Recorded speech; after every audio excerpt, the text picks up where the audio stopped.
Hello guys, ఇంట్లోనే ఈజీగా ice cream ఎలా చేసుకోవాలో 2 ఇంగ్రీడియంట్స్ యూజ్ చేసి చెప్తాను చూడండి. ఇది వచ్చేసి నెస్లే వాళ్ళ మిల్క్ మేడ్ మినీ ప్యాకెట్ అనమాట.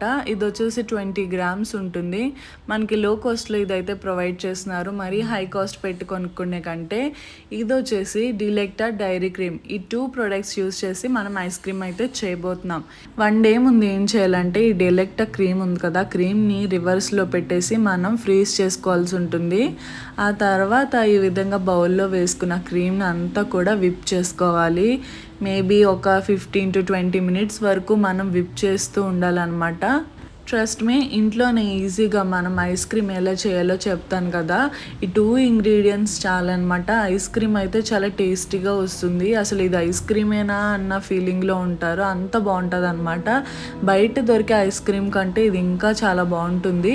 కాకపోతే మనం 2 ఇంగ్రీడియంట్స్ని పర్చేస్ చేయాల్సి ఉంటుంది. టైం చూసుకుని బాగా బీట్ చేసుకోండి. ఒక 15 to 20 మినిట్స్ బీట్ చేసిన తర్వాత ఇలా థిక్నెస్ వస్తుంది. ఇప్పుడు మన దగ్గర ఉన్న మిల్క్ మేడ్ నెస్లే వాళ్ళ మినీ ప్యాకెట్ని వేసేయాల్సి ఉంటుంది. ఇప్పుడు వేసిన తర్వాత మళ్ళీ ఒక 5 మినిట్స్ బీట్ చేయండి. బీట్ చేసిన తర్వాత థిక్నెస్ అనేది ఇంకా వస్తుంది. ఇప్పుడు మనం ఒక ఫ్లాట్ బౌల్ తీసుకుని ఆ బౌల్లో మనం చేసుకున్న మిక్చర్ అంతా కూడా వేసేసుకుని డీప్ ఫ్రీజ్లో పెట్టేసుకోవాలి. అంతేనండి, ఒక నైట్ ఉండి మార్నింగ్ చూస్తే కనుక మన ఐస్ క్రీమ్ అయితే రెడీ అయిపోతుంది. టేస్ట్ అయితే చాలా బాగుంది. మీరు కూడా ఇంట్లో ఈజీగా 2 ఇంగ్రీడియంట్స్తో ఐస్ క్రీమ్ చేసేయచ్చు.